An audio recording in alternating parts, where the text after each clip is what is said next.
السلام علیکم ورحمۃ اللہ وبرکاتہ۔ الحمد للہ رب العالمین، الصلاۃ والسلام علی سید المرسلین وعلی آلہ واصحابہ اجمعین۔ رب اشرح لی صدری ویسر لی امری واحلل عقدۃ من لسانی یفقہوا قولی۔ رب زدنی علما رب زدنی علما رب زدنی علما، آمین یا رب العالمین۔ ہر قسم کی تعریف اور شکر اللہ رب العزت کے لیے لائق اور زیبا ہے، جو ساری کائنات کا ایک و تنہا خالق، مالک، مربی اور منتظم ہے۔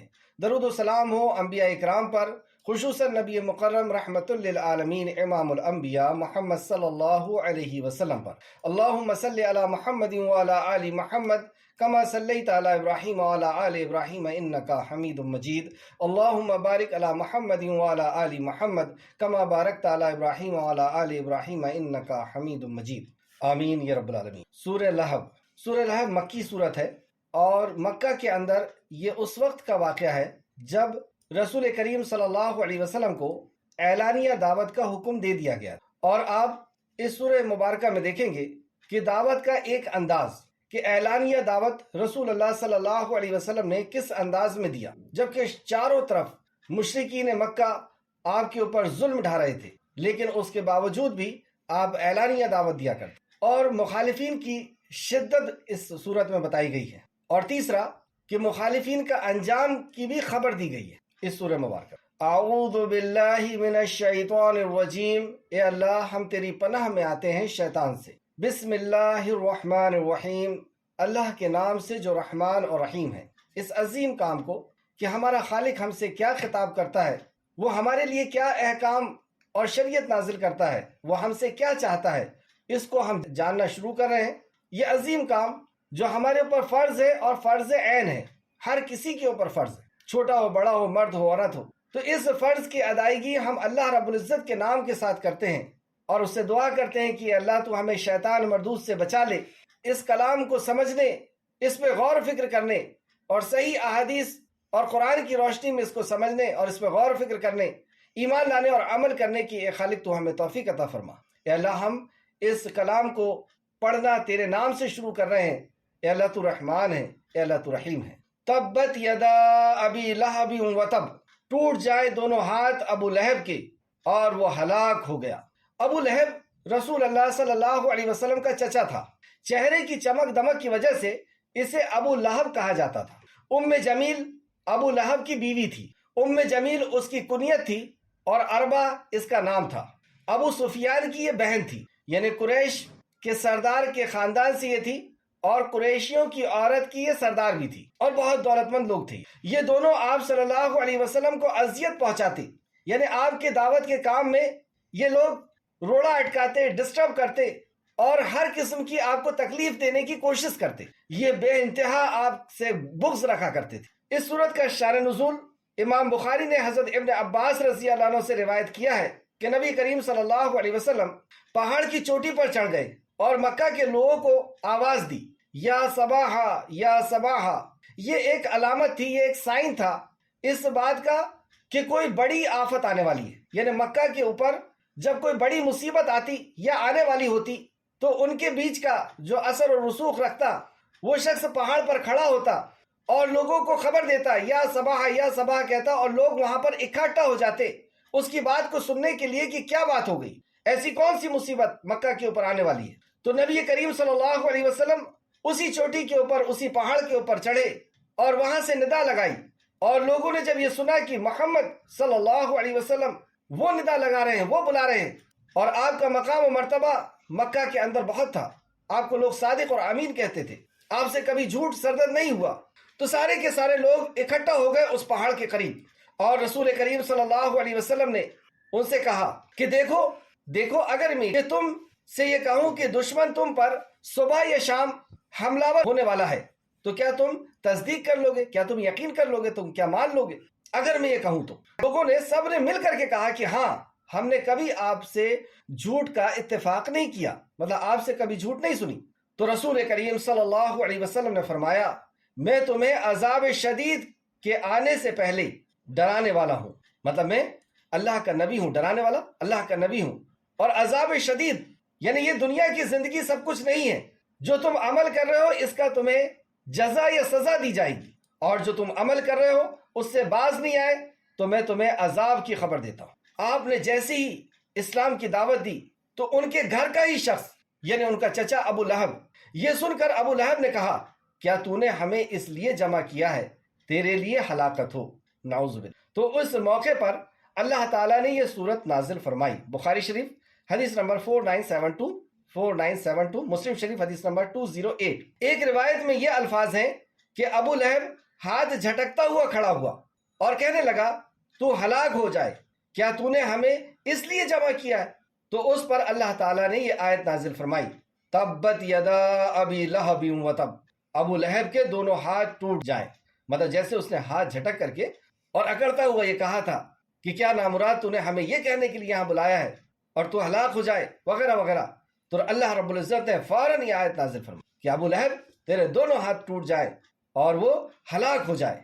بخاری شریف حدیث نمبر 4972 اور بھی دوسری جگہ یہ حدیث ہے۔ اسی طرح رسول اللہ صلی اللہ علیہ وسلم خانہ کعبہ میں جب لوگ کھڑے ہوتے اور لات و عزا اور منات سے اپنی حاجتوں کو پوری کروانے کے لیے التجا کرتے تو رسول اللہ صلی اللہ علیہ وسلم پیچھے کھڑے ہو کر کے انہیں قرآن سناتے، انہیں دعوت دیتے۔ اسی طرح ایک اور واقعہ جو مسند احمد نے روایت کیا ہے، امام احمد رحمۃ اللہ علیہ نے ابو زناد سے روایت کیا ہے کہ مجھے خاندان دیل کے ایک شخص نے بتایا جس کا نام ربیہ بن عبادہ رضی اللہ عنہ تھا، اور اس کا تعلق زمانے جاہلیت سے تھا۔ مطلب زمانے جاہلیت یعنی اس ٹائم جب قرآن نہیں نازل ہوا تھا، جہالت کا دور تھا، مگر وہ مشربہ اسلام ہو گئی تھی، یعنی اسلام کے اندر وہ داخل ہو گئی تھی، لیکن ان کا تعلق وہاں سے تھا۔ تو میں نے نبی کریم صلی اللہ علیہ وسلم کو زمانے جاہلیت میں ذوالمجاز بازار میں، یہ ایک بازار کا نام ہے، رسول اللہ صلی اللہ علیہ وسلم بازار میں کس طرح دعوت دیا کرتے تھے، جیسے لوگوں کو اکٹھا کیا، پہاڑ کے پاس بلایا اور وہاں دعوت پیش کی، اسی طریقے سے لوگوں کو کھانے پر بلاتے، کھانا کھلاتے اور پھر اس کے بعد دعوت پیش کرتے۔ خانہ کعبہ میں لوگ عبادت کرنے کے لیے پہنچتے اور شرک کرنے کے لیے پہنچتے تو وہاں رسول اللہ صلی اللہ علیہ وسلم توحید کی دعوت دیتے، اور اسی طریقے سے اس بازار میں بھی رسول کریم صلی اللہ علیہ وسلم اس دعوت کو پیش کرنے کے لیے پہنچے ہیں، جس بازار کا نام ذوالمجاز ہے۔ لوگ آپ کے تو صحابی فرماتے ہیں کہ میں نے دیکھا کہ آپ فرما رہے تھے یا ایھا الناس، اے لوگو، قولو، کہہ دو، لا الہ الا اللہ، اللہ ایک ہے، تفلحو، کامیاب ہو جاؤ۔ یہ وعدہ اس وقت کیا رسول اللہ صلی اللہ علیہ وسلم نے جب چند لوگ آپ کے ساتھ تھے، اور آپ نے کامیابی کا، سکسیس کا وعدہ کیا۔ اور سکسیس کس چیز کے پیچھے چھپی ہوئی ہے؟ لا الہ الا اللہ، کہ اللہ کو واحد جان لو۔ اللہ کو تو وہ لوگ جانتے تھے، جیسے ہم نے کل کی کلاس میں پڑھا کہ اللہ کو تو وہ لوگ جانتے تھے، لیکن اللہ رب العزت کے وحدانیت کے قائل نہیں تھے کہ اللہ ہی رب العزت ان کا رزق دینے والا، زندگی اور موت کا دینے والا ہے، انہیں عزت اور ذلت کا دینے والا، بیمار اور اچھا کرنے والا ہے۔ وہ لات اور عزا اور منات کو بھی اللہ رب العزت کا شریک کر لیے تھے، یعنی خانہ کعبہ کے اندر جو بت تھے ان کو بھی شریک کر لیے، اور وہ لوگ یہ اچھی طرح جانتے تھے کہ لا الہ کا کیا مطلب ہے۔ لا الہ، کوئی عبادت کے لائق نہیں، الا اللہ، مگر اللہ کی۔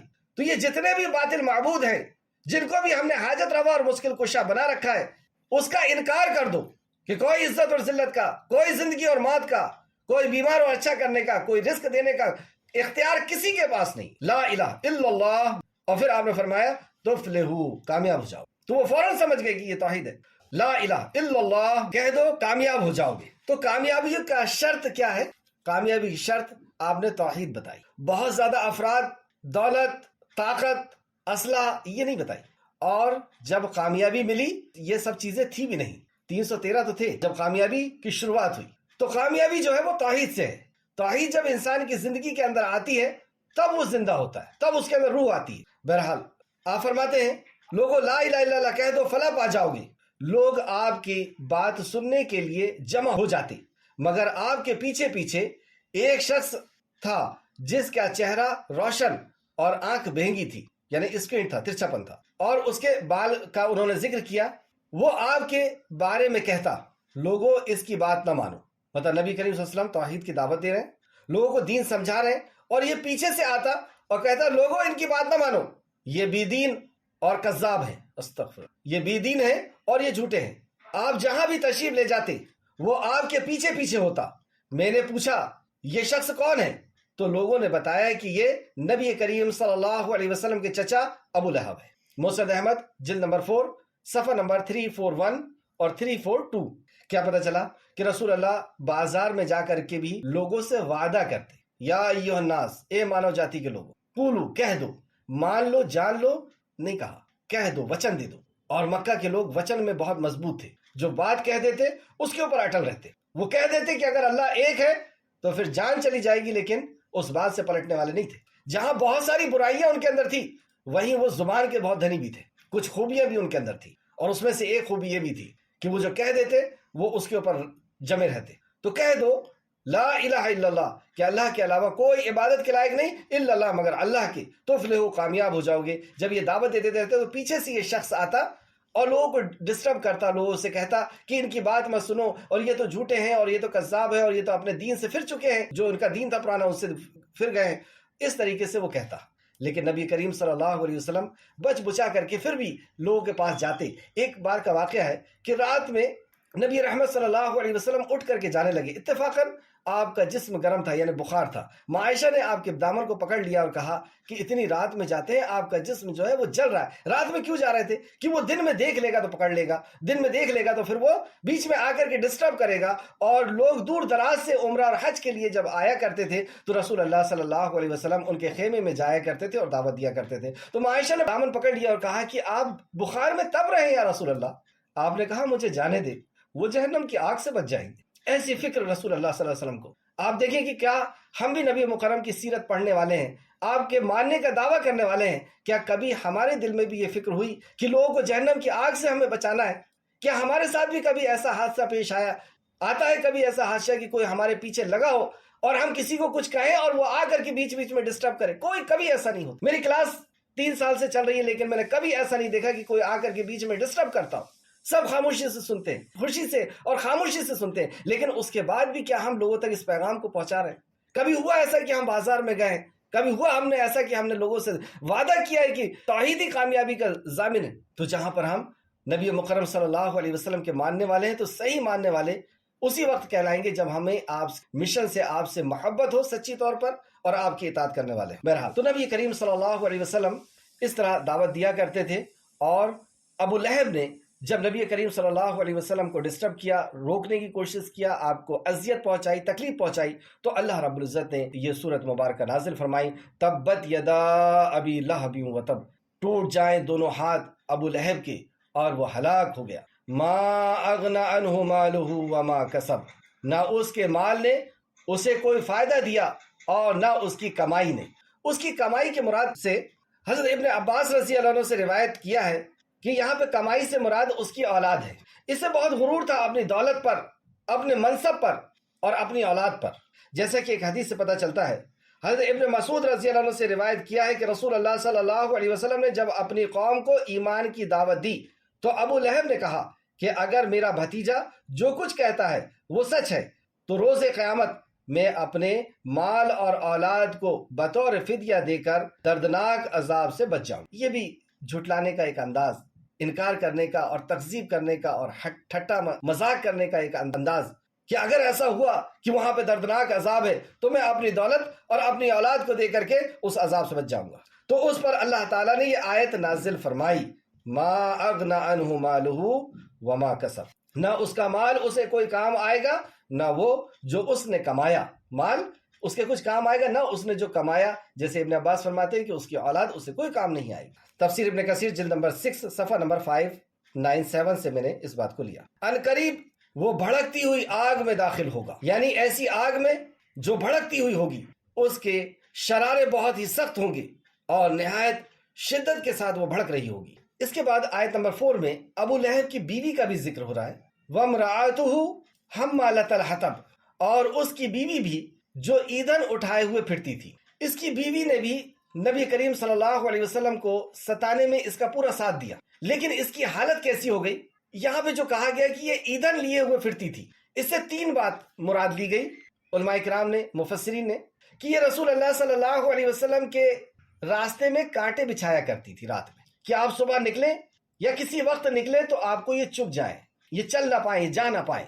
تو یہ ایندھن لے کر کے آتی تھی، کانٹے لے کر کے آتی تھی، لکڑیاں بھی لے کر کے آتی تھی، اس کے ساتھ کانٹے لے کر آتی تھی اور کانٹے اس طرح بچھایا کرتی۔ اللہ اکبر۔ دوسرا، یہ قریش کی عورتوں کی سردار تھی اور بہت دولت مند تھی، منصب بھی بہت اونچا تھا، لیکن مال کی ایسی ہرس اس کے اندر تھی کہ یہ لکڑیاں لا کر کے لوگوں کو بیچتی تھی اور اس سے پھر پیسے کمانے کی لالچ اس کے اندر اس قدر تھی۔ تو یہ بھی ایک قسم کی ذلت ہے کہ منصب اللہ رب العزت نے اتنا بڑا دیا، اتنی دولت دیا، اور ایسا ذہن کر دیا کہ ایسی لالچ پیدا ہوئی کہ لکڑیاں اٹھا کر کے لے کر کے آ رہی ہے، اس کو بیچ رہی اور دولت کو بڑھانے کی، ایسی ذلت والی زندگی۔ تیسرا اس کا مطلب یہ ہے جو تفسیر ابن کثیر جلد نمبر 6 صفحہ نمبر 598 میں فرماتے ہیں کہ یہ ابو لہب کے اوپر لکڑیاں ڈالے گی جہنم میں، اس کی آگ کو اور بھڑکائے گی، کیونکہ دنیا میں یہ دونوں لوگ مل کر کے جو عمل کرتے تھے تو جہنم میں بھی ایک دوسرے کا اسی طرح ساتھ دیں گے۔ جس طرح دنیا میں یہ ظلم کا ساتھ دیا کرتے تھے، نبی مکرم کو تکذیب اور پریشان کرنے کا ساتھ دیا کرتے تھے، ویسے یہ جہنم میں بھی ایک دوسرے کے ساتھی ہو۔ ام جمیل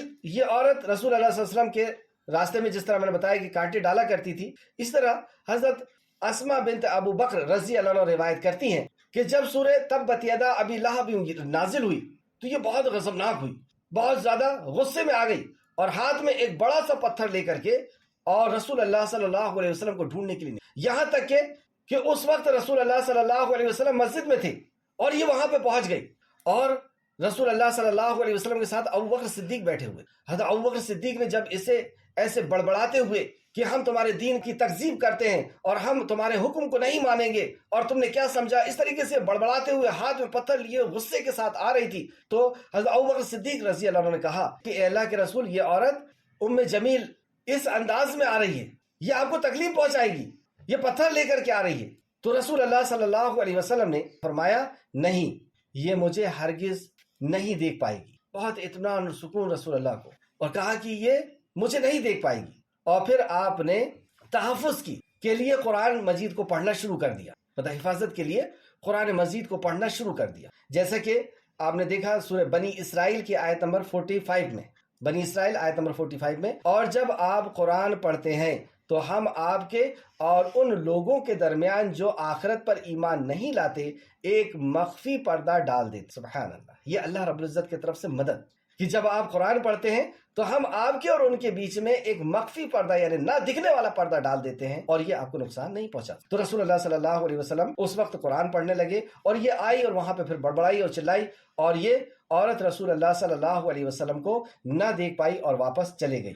تفسیر ابن ابو حاتم جلد نمبر 10 اور صفحہ نمبر 3473 3472 اور تفسیر ابن کثیر صفحہ نمبر 598 آیت نمبر 5 فی جیدہا حبل من مسد، اس کی گردن میں چھال کی بٹی ہوئی رسی ہوگی۔ جب رسی کو بنایا جاتا ہے تو اس کو خوب اچھی طریقے سے بانٹا جاتا ہے، یعنی اس کو راؤنڈ کیا جاتا ہے اور اس کو مضبوط بنایا جاتا ہے۔ تو اس سے مراد طوق بھی ہے جو جہنم کے اندر ان کو پہنائے جائیں گے، اور اس سے مراد یہ رسی بھی ہے جو اس کے گلے میں باندھی جائے گی اور اس طریقے سے اس کو جہنم کے اندر جھونک دیا جائے گا، جو رسول اللہ صلی اللہ علیہ وسلم کے مشن کو روک دینا چاہتے ہیں اور ختم۔ اس صورت کے تعلق سے ایک بات، جب رسول اللہ صلی اللہ علیہ وسلم دعوت دے رہے تھے توحید کی اور یہ شدت کے ساتھ مخالفت کر رہے تھے، یہ دونوں میاں بیوی اور ان کے ساتھی اور بھی تھے، رسول اللہ جہاں پر بھی دعوت دینے جاتے اور یہ بیچ بیچ میں بولتے اور لوگوں کے ذہن کو وہاں سے ہٹانے کی کوشش، اور یہ دشمن اتنا سخت تھا کہ یہ گھر کا ہی دشمن تھا۔ گھر کا جب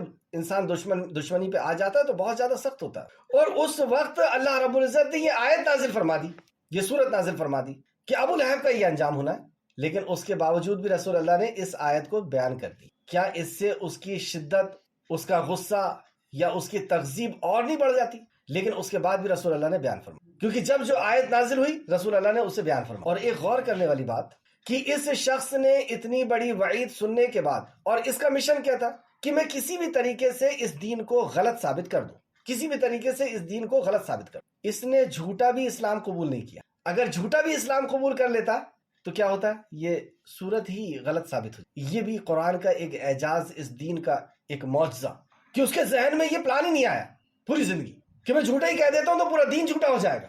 اللہ نے مجھے کہہ دیا کہ یہ جہنم میں جائے گا، میں جھوٹا ہی کہہ دیتا ہوں کہ میں نے اسلام قبول تو پوری آیت اور پورا دین سب جھوٹا ہو جائے گا۔ یہ معجزہ کہ اتنا بڑا پلان اس کے ذہن میں نہیں آیا، اور پوری زندگی یہ تکذیب کرتا رہا، انکار کرتا رہا، جھٹلاتا رہا۔ چلیں اس کے بعد سورہ اخلاص۔ سورہ اخلاص یہ تعارف ہے اللہ رب العزت کا، کیونکہ مشرکین مکہ نے سوال کیا ہے کون ہے تمہارا رب؟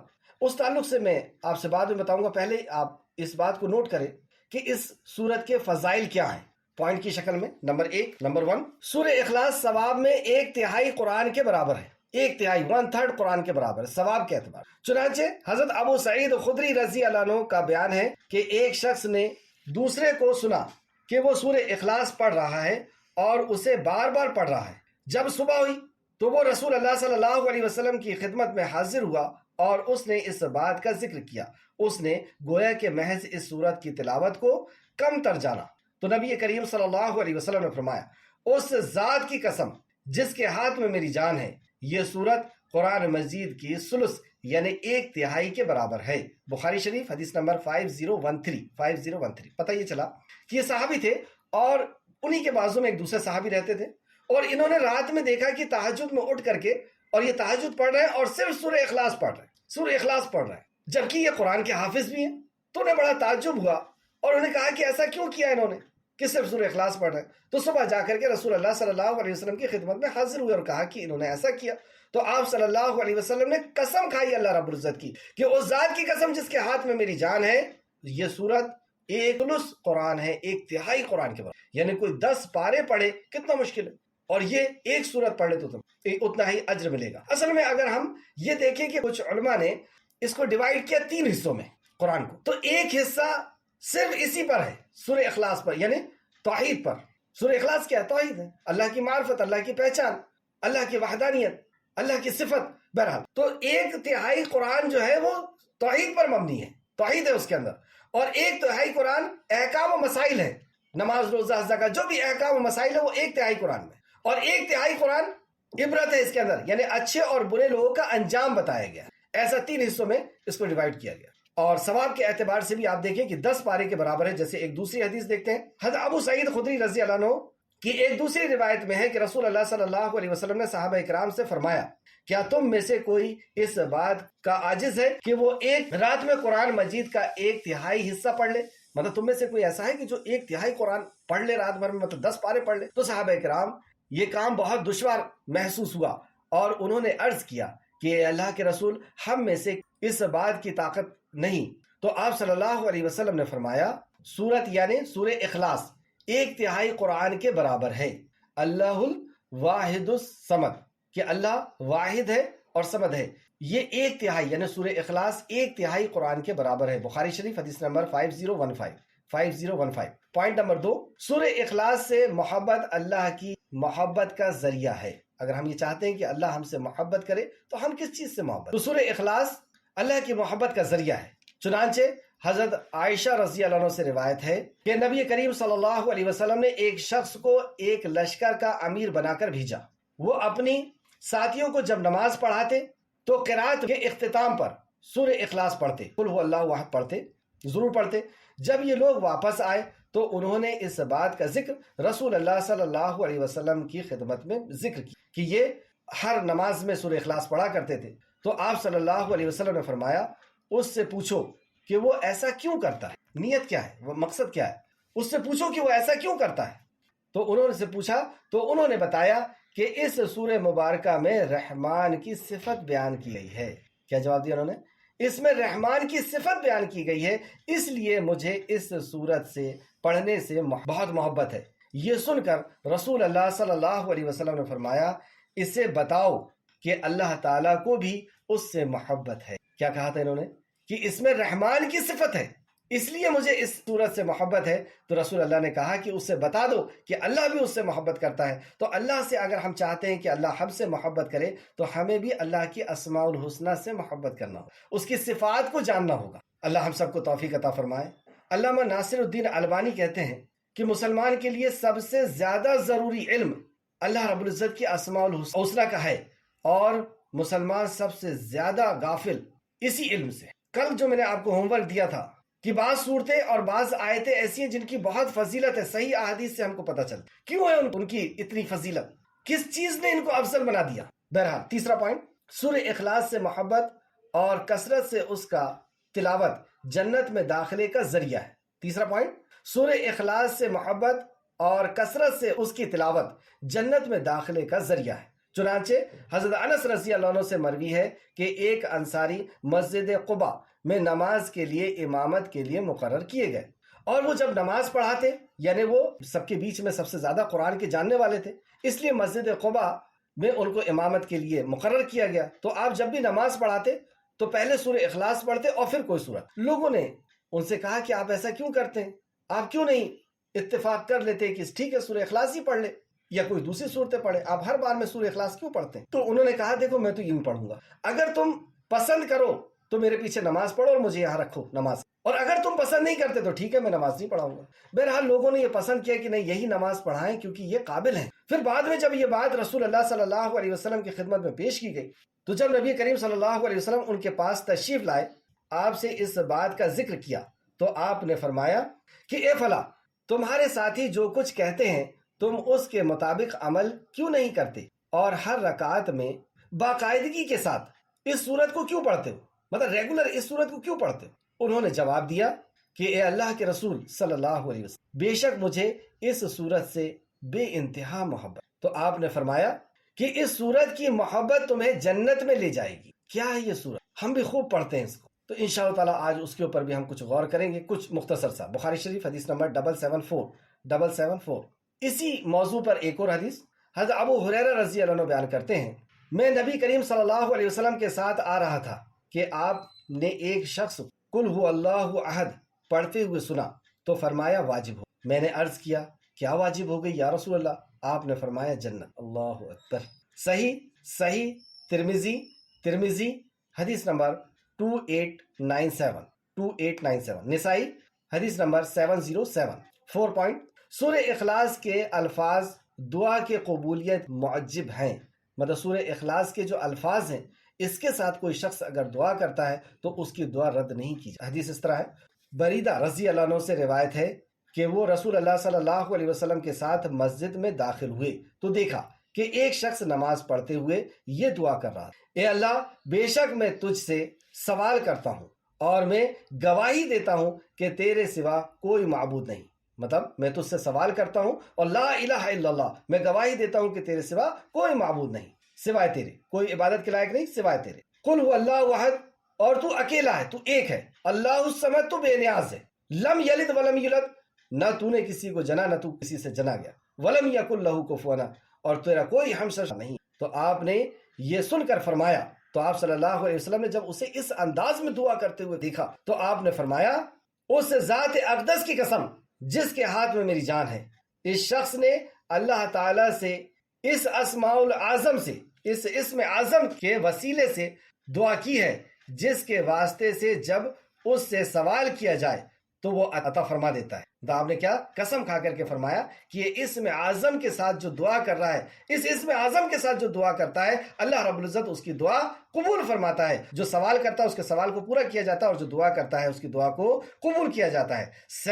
صحیح ترمذی حدیث نمبر 3475، ابن ماجہ حدیث نمبر 3857۔ پانچواں پوائنٹ، سورہ اخلاص شیطانی وسوسے کا بہترین علاج ہے۔ شیطانی وسوسہ، یہ ہم سب سمجھ رہے ہیں کہ شیطانی وسوسے نے ہم میں سے کسی کو نہیں چھوڑا، اور یہ کسی بھی وقت وسوسہ کرتا ہے، اور کسی کے اوپر ان کا وسوسہ حاوی بھی ہو جاتا ہے۔ تو حضرت ابو سعید بن عبد الرحمن رضی اللہ عنہ بیان فرماتے ہیں، میں نے رسول اللہ صلی اللہ علیہ وسلم کو فرماتے ہوئے سنا کہ وہ وقت قریب ہے کہ لوگ ایک دوسرے سے بہت زیادہ سوال کریں گے، حتیٰ کہ ان میں سے کوئی کہے گا کہ مخلوق کو تو اللہ نے پیدا کیا، اللہ کو کس نے پیدا کیا؟ جب لوگ ایسی باتیں کریں تو یہ الفاظ کہنا، قل هو اللہ احد اللہ الصمد لم یلد ولم یولد، کہ اللہ ایک ہے، وہ بے نیاز ہے، نہ اس نے کسی کو جنا نہ وہ کسی سے جنا گیا ہے۔ پھر 3 مرتبہ بائیں طرف تھتکار دے رہا، یہ شیطانی وسوسہ ہے، یہ مخلوق کے لیے ہے کہ مخلوق کا کوئی خالق ہونا ضروری ہے، یہ خالق کے لیے نہیں ہے، وہ تو پیدا کرنے والا ہے، ہر مخلوق کو تو اس نے پیدا کیا ہے۔ اور ایسی سوچ یہ شیطان کی طرف سے آتی ہے کہ اللہ کو کس نے پیدا کیا، تو جب یہ سوچ آئی یعنی شیطان کی طرف سے آئی ہے۔ حسن سلسلۃ الصحیح حدیث نمبر 118۔ 6واں پوائنٹ، نبی کریم صلی اللہ علیہ وسلم نماز فجر میں کی 2 سنتوں میں اور دوسری رکعت میں سورہ اخلاص پڑھا کرتے تھے۔ مسلم شریف حدیث نمبر 726۔ 7واں پوائنٹ، نماز وتر کی تیسری رکعت میں رسول اللہ صلی اللہ علیہ وسلم سورہ اخلاص پڑھا کرتے تھے۔ سلسلۃ الصحیح صحیح نسائی حدیث نمبر 1731۔ پھر سے حوالہ دیکھیں، صحیح نسائی 1731۔ 8واں پوائنٹ، طواف کے بعد جب مقام ابراہیم پر کھڑے ہو کر کے 2 رکعت سنت رسول اللہ پڑھتے تو اس کی بھی دوسری رکعت میں اسی سورہ اخلاص کو آپ پڑھا کرتے تھے۔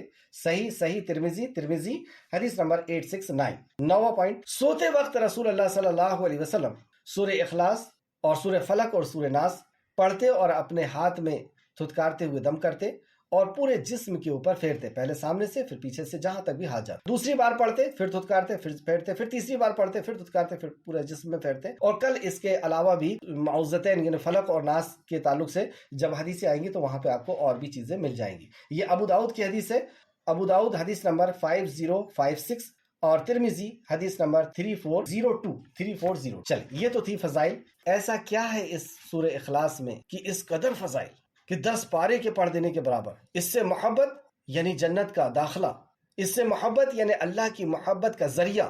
تو کون سے عقائد اس کے اندر چھپے ہوئے ہیں، کون سا علم اس کے اندر چھپا ہوا ہے جس علم نے اسے اتنا عظیم کر دیا؟ اللہ سے دعا ہے کہ اللہ رب العزت ہمیں سمجھنے کی توفیق عطا فرمائے۔ سورہ اخلاص کا سارے نزول تفسیر ابن کثیر جلد نمبر 6 صفحہ نمبر 600۔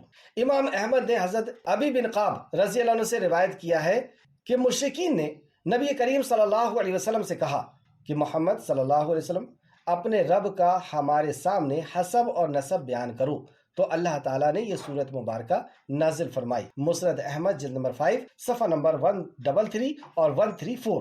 کیا کہا ان لوگوں نے؟ مطلب یہ پریشان تھے کہ یہ 360 سے برائی مول لے رہے ہیں ایک کے لیے، کیونکہ انہیں خوف تھا، اور ہر مشرک جس کی وہ عبادت کرتا ہے اس سے ڈرتا ہے۔ اگر وہ ہارن بجا کر کے نہیں نکلا سامنے سے تو اس کو لگتا ہے کہ ایکسیڈنٹ ہو جائے گا۔ اور آپ سمجھ سکتے ہیں کس طریقے سے ڈرتے ہیں یہ لوگ، جن کو یہ حاجت روا اور مشکل کشا سمجھتے ہیں ان سے بہت ڈرتے ہیں۔ اور رسول اللہ صلی اللہ علیہ وسلم نے عام اعلان کیا، لا الہ، کوئی عبادت کے لائق نہیں، نہ یہ سنتے ہیں، نہ دیکھتے ہیں، نہ بولتے ہیں، اور نہ یہ بگڑی بنا سکتے ہیں، اور نہ اللہ کچھ دینا چاہتا تو یہ روک سکتے ہیں، اور اللہ کچھ روکنا چاہتا تو یہ دے سکتے، کچھ نہیں کر سکتے۔ کرنے والی ذات اللہ کی، یہ محترم ہے، عزت کرنا ہے ہم کو ان کی۔ جیسے وہاں پر عیسیٰ علیہ السلام بھی ہے تو عیسیٰ علیہ السلام پر ایمان لانا ہمارے لیے ضروری ہے، ورنہ ہم ایمان کے دائرے سے باہر ہو جائیں گے۔ لیکن اس کا یہ مطلب نہیں ہے کہ ہم انہیں اللہ کا درجہ دے دیں، جیسے کہ امام ترمذی نے اور ابن جریر نے بھی اس سے روایت کیا ہے اور کہا ہے کہ یہودی عزیر علیہ السلام کو کہتے ہیں کہ وہ اللہ کا بیٹا ہے، عیسائی عیسیٰ علیہ السلام کو کہتے ہیں اللہ کا بیٹا، مجوسی شمس اور قمر کو یعنی سورج اور چاند کو اللہ رب العزت کا ہمشر اور شریک اور رشتہ دار بناتے اور اس کی عبادت کرتے، اور مشرکین مکہ خانہ کعبہ کے اندر رکھے ہوئے بتوں کو اللہ رب العزت کا شریک ٹھہراتے۔ تو اللہ رب العزت نے یہ سورت مبارکہ نازل فرمائی، قل هو اللہ احد۔ تو بتانا یہ رہا تھا کہ یہ لوگ بہت پریشان تھے کہ 360 سے برائی مول لے رہے ہیں ایک کے لیے، یہ کون ہے یہ، اور یہ ایسا کیوں کر رہے ہیں، اپنے باپ دادا کے مذہب کو چھوڑ رہے ہیں۔ اور اچھا ایک چیز دیکھیں آپ کہ کوئی کسی چیز کی دعوت کو لے کر کے اٹھتا ہے یا کوئی کام کو لے کر کے اٹھتا ہے تو اس کے پیچھے کوئی ریزن ہوتا ہے۔ ان کا کچھ ریزن سمجھ میں نہیں آ رہا تھا مشرکین مکہ کو، یہ کر کیوں رہے ہیں؟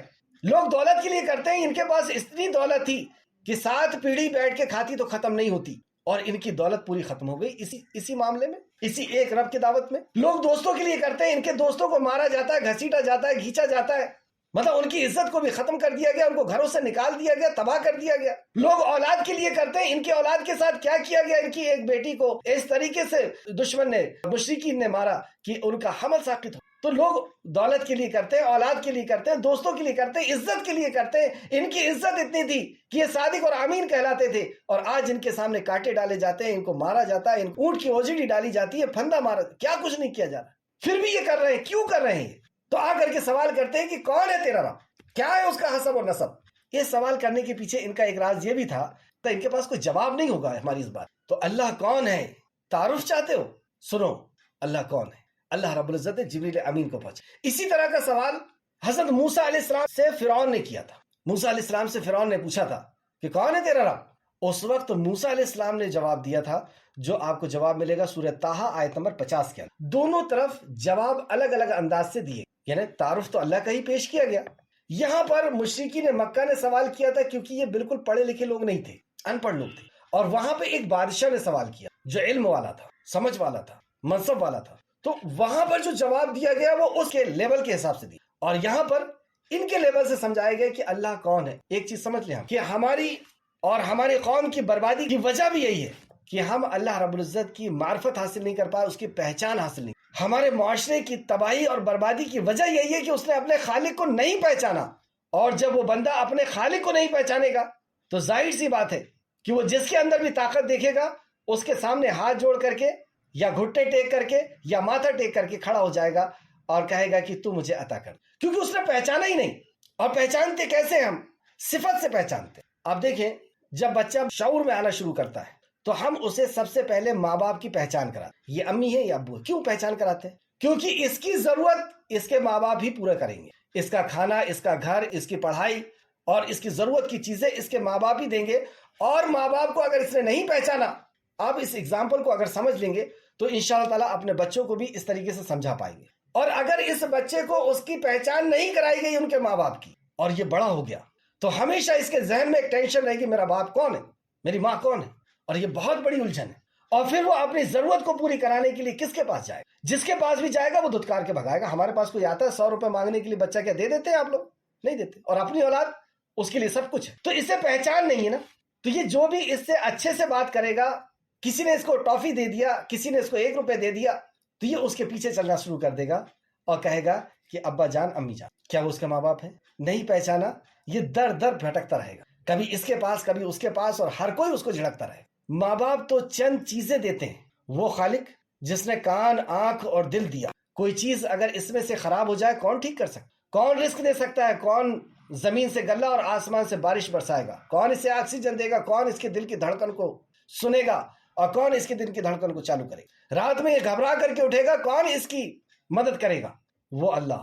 لیکن اس کی اس سے پہچان نہیں کر، ہم نے اپنی اولاد کی کبھی پہچان نہیں کر کہ تمہارے رب کی یہ پہچان۔ اچھا، اللہ کون؟ جو ہماری ضرورتوں کو پوری کرتا ہے، جو ہماری مصیبتوں کو سنتا ہے اور ان مصیبتوں کو حل کرتا ہے، وہ اللہ ہے۔ وہ جس نے ساری کائنات کو بنایا، چلا رہا ہے، ضرورتوں کو پوری کر رہا ہے، وہ اللہ ہے۔ ایک ایگزامپل کے طور پر، اگر بچے کو جیسے ہم لوگ پہچان کرا دیتے ہیں تو بچہ 4-5 اینگل سے اپنے ماں باپ کو پہچانتا ہے۔ وہ چہرہ، اگر پورا جسم ڈھکا ہوا، صرف چہرہ کھلا ہوا تو چہرہ دیکھ کے پہچان لے گا یہ میری ماں ہے۔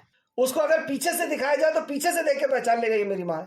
اگر وہ صرف ساؤنڈ سنے، آواز سنے تو پہچان لے گا یہ میری ماں ہے۔ اگر اسے کپڑے دکھا دیے جائیں یا باڈی پیچھے سے، مطلب اس کا حلیہ دکھا دیا جائے تو اس سے پہچان۔ کتنے اینگل سے پہچانتا ہوں ہم اللہ رب العزت، کتنے زاویے سے، مطلب کتنی اسماء الحسنہ سے پہچانتے ہیں ہم اپنے رب کو، کتنے اسماء الحسنہ سے پہچانتے ہیں۔ اچھا، اب بچے کو یہ کہا جائے کہ تمہارے اسکول کا اور تمہارے گھر کا سامان جو ہے وہ دینے والے ہیں، اور وہ جو دینے والے ہیں وہ اس کمرے میں بیٹھے ہیں، تو بچہ فوراً سمجھ لے گا اچھا میرے باپ کے بارے میں بات ہو رہی ہے، اور وہ اس کمرے میں جائے گا اور پہچانے گا پہلے، اور فوراً کہہ دے گا کہ یہ میرا باپ نہیں ہے، نہ یہ مجھے گھر دے گا، اور نہ ہی یہ مجھے کھانے کے لیے دے گا، اور نہ ہی میرے اسکول کا سامان دے گا، کیونکہ اس نے گیا اندر کمرے میں اور فوراً پہچان لیا، چہرہ دیکھ کر کے، آواز سن کر، چہرہ اگر ڈھکا تھا تو آواز سن کر کے، آواز بھی نہیں سن سکا، پیچھے سے دیکھ کر پہچان لے گا اور فوراً واپس آ جائے گا یہ میرا باپ نہیں ہے، یہ مجھے کچھ نہیں دے سکتا۔ اللہ کی قسم، اللہ کی قسم، جب کوئی ہم سے یہ آ کر کے کہے کہ وہ تمہاری ضرورتیں پوری کر دے گا، وہ تمہیں عزت دے دے گا، وہ تمہیں رزق دے دے گا، وہ تمہیں اولاد دے دے گا، وہ تمہاری بگڑی بنا دے گا، تو ہمیں فوراً سمجھ لینا چاہیے کہ اچھا اللہ کے بارے میں بات ہو رہی ہے، یہ صفت تو صرف اللہ کی ہے، اور پھر ہمیں اس کے ساتھ جانا چاہیے اس کمرے میں جہاں پہ وہ لے کر کے جائے، اور وہاں جا کر کے صفت سے پہچانے کہ کیا یہ وہ ہے، اور اس کی صفت سے اگر ہم اس کو پہچانتے ہوں گے تو فوراً پہچان لیں گے اور فوراً اس کمرے سے باہر ہو جائیں گے۔ سنیے اب اس کی صفت کیا ہے۔ بسم اللہ الرحمن الرحیم، اللہ کے نام سے جو رحمان اور رحیم ہے۔ قل هو اللہ احد، کہہ دو اللہ ایک ہے۔ دنیا کے اندر کوئی چیز آپ کو ایک نظر نہیں آئے گی سوائے اس واحد ذات کے۔ واحد کا مطلب ہی ایک ہوتا ہے۔ اللہ کے علاوہ جس کسی کی بھی عبادت ہو رہی ہے، وہ انسان ہے، بے شمار ہے، کوئی بھی مخلوق ہو، جانور ہے، پتھر ہیں، بے شمار ہے، کوئی چیز ایک نہیں ہے دنیا کے اندر۔ اور انسان، کوئی بھی انسان، آپ اس کو دنیا دکھائیں، سورج، چاند، زمین، آسمان اور اللہ کی بنائی ہوئی چیز، اور اس سے پوچھئے آپ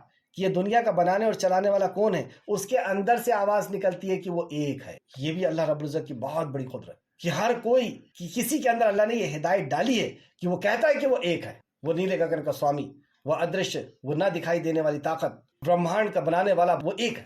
قل هو اللہ احد، وہ ایک ہے۔ تو جس کے پاس اس نے لے کر کے گیا ہے کہ یہ اولاد دے گا، آپ اس کو دیکھتے سے پہچان لیں گے کہ نہیں یہ ایک نہیں ہے، ایسے تو بہت سارے ہیں، یہ تو انسان ہے، ایسے تو انسان بہت سارے ہیں، یہ نبی ہے، نبی تو بہت سارے ہیں، یہ فرشتے ہیں، فرشتے تو بہت سارے ہیں، صرف ایک ذات تو میرے رب کی ہے۔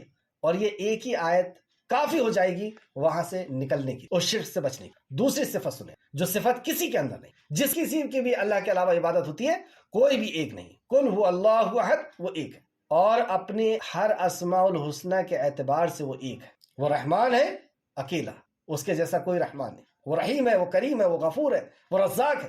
اور پھر اس کے بعد دوسری صفت ہے اللہ الصمد، وہ بے نیاز ہے، اپنی ہر صفت کے اعتبار سے وہ بے نیاز، اور بے نیاز یعنی اسے کسی کی ضرورت نہیں ہے، یعنی صفت کے اعتبار سے تو بے نیاز ہے، وہ اس کا کوئی شریک نہیں ہے۔ تو جیسی اس کی رحمت ہے تو اس کی رحمت میں کوئی شریک نہیں ہو سکتا، وہ علیم ہے تو اس کے علم میں کوئی شریک نہیں، وہ رزاق ہے تو اس کے رزاقیت میں کوئی شریک نہیں، یعنی اس کے جیسا نہیں کوئی۔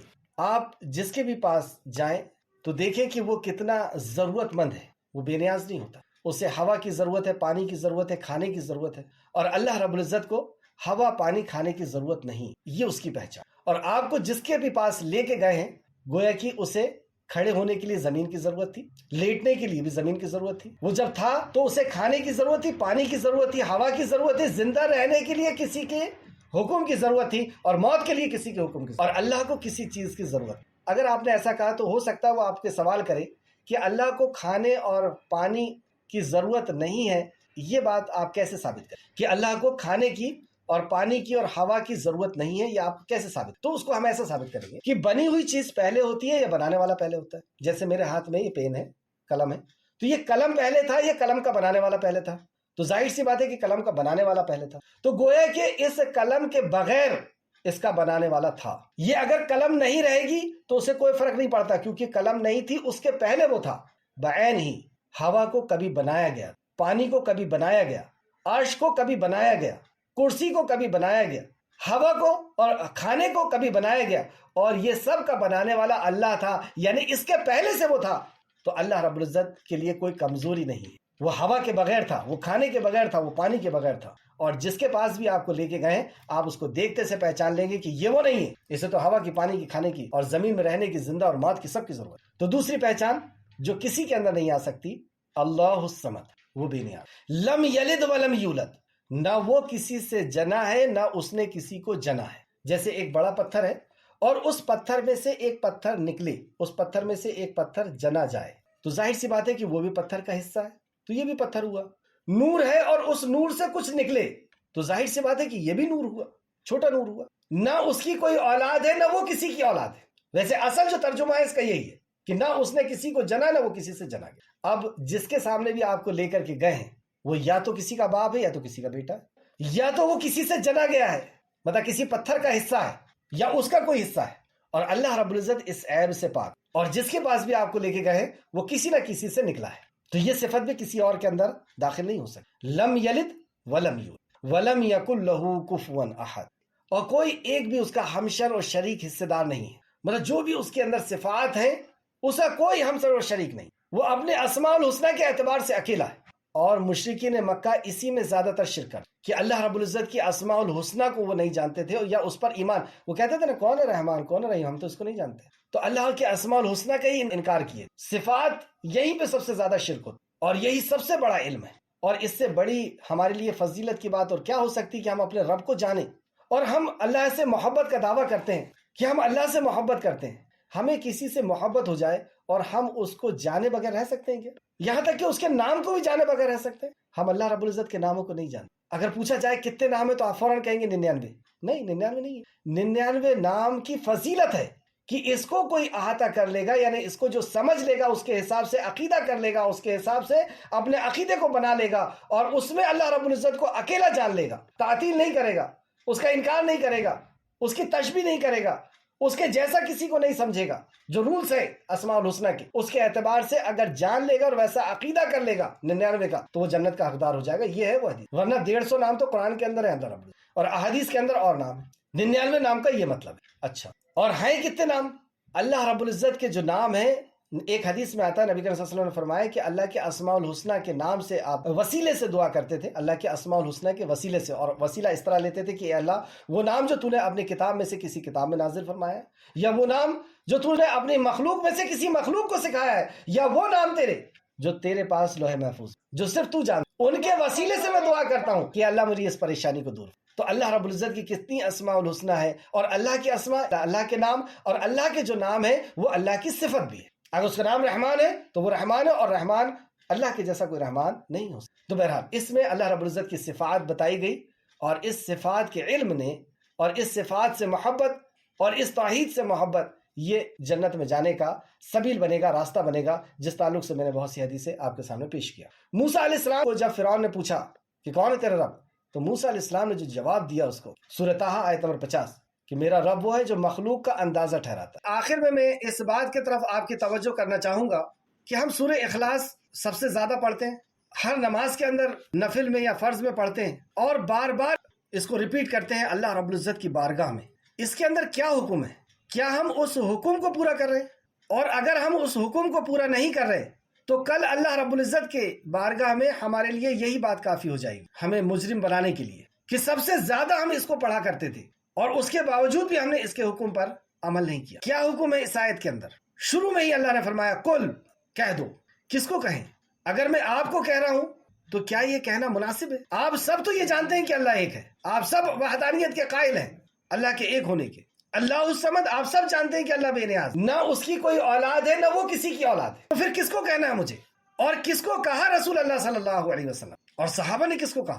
جس کا یہ عقیدہ نہیں ہے اس کو کہا، جس نے 360 مجسمے بنا رکھے تھے حاجت روائی مشکل کشائی کے، اس کو کہا اللہ ایک ہے۔ یہودیوں کو کہا، نصرانیوں کو کہا، مجوسیوں کو کہا، جس نے ہر محلے اور ہر شہر اور ہر ضلع میں ایک حاجت روا اور مشکل کشا بنا رکھا ہے، اس کو کہنا ہوگا اللہ ایک ہے۔ بار بار ہم اس بات کا اقرار کر رہے ہیں، اور اس حکم کی اگر ہم نے پیروی نہیں کی تو کیا حال ہوگا؟ سورہ عصر میں اللہ رب العزت نے اس کی وضاحت کر دی، والعصر قسم زمانے کی، ان الانسان لفی خسر، سارا کے سارا انسان گھاٹے اور خسارے، لیکن کون؟ الا الذین آمنوا، وہ بچے گا جس نے ایمان لائے، وعمل صالح، اور عمل صالح کرے گا، وتواصوا بالحق، یہ ہے حق کہ تمہارا رب ایک ہے، اور اس کی یہ پہچان ہے اللہ الصمد کہ وہ بے نیاز ہے، لم یلد ولم یولد، نہ اس کی کوئی اولاد ہے نہ وہ کسی کی اولاد ہے۔ جو عقیدہ یہودیوں نے کیا رکھا، جو عقیدہ عیسائیوں نے رکھا، اور ایسا سخت اور گندا عقیدہ کہ جس کے تعلق سے امام بخاری نے ایک حدیث لے کر کے آئے ہیں کہ اللہ تعالیٰ سے بڑھ کر تکلیف دہ بات سے کون زیادہ صبر کرنے والا ہے، کہ لوگ کہتے ہیں کہ اللہ رب العزت نے بیٹا رکھا ہے اور اس کے باوجود وہ انہیں رزق دیتا ہے اور انہیں صحت اور عافیت عنایت فرماتا ہے۔ پھر سے سماعت کریں آپ کہ کتنی سخت بات ہے، اللہ تعالیٰ سے بڑھ کر تکلیف دہ بات سن کر، یعنی اللہ رب العزت کو اس بات سے تکلیف ہے کہ کوئی اللہ کے اوپر عیب لگائے کہ اللہ رب العزت، اور یہ عیب ہے، اولاد رکھنا یہ عیب ہے، کیونکہ وہ بڑھاپے کا سہارا ہوتی ہے اولاد، اور ونش کو چلانے کے لیے ہوتی ہے، اور اللہ رب العزت اس عیب سے پاک ہے۔ بخاری شریف حدیث نمبر 6099 اور مسلم شریف حدیث نمبر 2804۔ اسی طرح امام بخاری نے حضرت ابو ہریرہ رضی اللہ عنہ سے روایت کیا ہے کہ نبی کریم صلی اللہ علیہ وسلم نے فرمایا، اللہ عز و جل فرماتا ہے کہ ابن آدم نے میری تکذیب کی حالانکہ اسے اس کا کوئی حق نہیں تھا، ابن آدم نے مجھے گالی دی حالانکہ اسے اس بات کا کچھ بھی حق نہیں تھا، اس کا میری تکذیب کرنا یہ ہے کہ وہ یہ کہتا ہے کہ میں اسے دوبارہ زندہ نہیں کروں گا، اور اس نے مجھے گالی دی حالانکہ اسے اس بات کا حق نہیں تھا، اور اس کا گالی دینا یہ ہے کہ وہ کہتا ہے کہ اللہ رب العزت نے اولاد رکھی۔ بخاری شریف حدیث نمبر 4974۔ کیا محبت ہے ہمیں اللہ سے؟ اللہ کی کوئی تکذیب کر رہا ہے، اللہ رب العزت کو کوئی برا کہہ رہا ہے، گالی دے رہا ہے، اور ہمارا منہ نہیں کھل رہا، ہم اسے بتانے کے لیے تیار نہیں کہ اللہ ایک ہے اور وہ بے نیاز ہے، یہ اللہ کی معرفت کرانے کے لیے ہم تیار نہیں۔ اور اس تعلق سے اللہ رب العزت نے سورہ مریم کے اندر بہت سخت انداز میں بیان فرمایا، سورہ مریم آیت نمبر 88 سے 95 تک، اور انہوں نے کہا رحمان اولاد رکھتا ہے، البتہ یقیناً تم ایک بہت بھاری بات یعنی گناہ کو آ پہنچے ہو، آسمان قریب ہے کہ اس سے سن کر کے پھٹ جائے اور زمین شک ہو جائے اور پہاڑ ریزہ ریزہ ہو کر کے گر جائے۔ مطلب یہ ایسی سخت بات تمہاری زبان سے نکل گئی کہ اگر آسمان کو نہ تھاما جائے تو وہ گر جائے، تمہیں ختم کر دے، زمین شک ہو جائے اور تمہیں دھسا دے اور پہاڑ ریزہ ریزہ ہو جائے، ایسی سخت بات تم نے اللہ رب العزت۔ اسی طریقے سے سورہ انعام آیت نمبر 101 کے اندر بھی اللہ رب العزت نے بیان فرمایا۔ تو یہ ہمارے لیے حکم ہے کہ جو لوگ یہ عقیدہ نہیں رکھتے، اس عقیدے کو ہم ان لوگوں تک پہنچائیں۔ اللہ رب العزت سے دعا ہے کہ اللہ رب العزت جو کچھ بھی ہم نے پڑھا سمجھا غور و فکر کیا، اس پہ ہمیں مزید غور و فکر کرنے کی تو توفیق عطا فرما، اور اس پہ ہمیں ایمان عطا فرما، اس پہ ہمیں عمل کرنے کی توفیق عطا فرما۔ جو نصیحتیں آج بتائی گئیں کہ نبی مکرم صلی اللہ علیہ وسلم کے دین یا آپ سے نفرت یا جو ہے بغض رکھنے کا نتیجہ کیا ملنے والا ہے، اللہ رب العزت اس سے ہمیں محفوظ رکھ اور ہمیں صحیح معنوں میں ایمان والا بنا، اور اخلاص کے ساتھ ہمیں عمل کی توفیق عطا فرما۔ جب تک ہمیں زندہ رکھ، اسلام کے ساتھ ہمیں زندہ رکھ، جب ہمارا خاتمہ کر تو ایمان کے ساتھ ہمارا خاتمہ کر اور نیکوکاروں کے ساتھ ہمارا شمار فرما۔ آمین یا رب العالمین۔ السلام علیکم ورحمۃ اللہ وبرکاتہ۔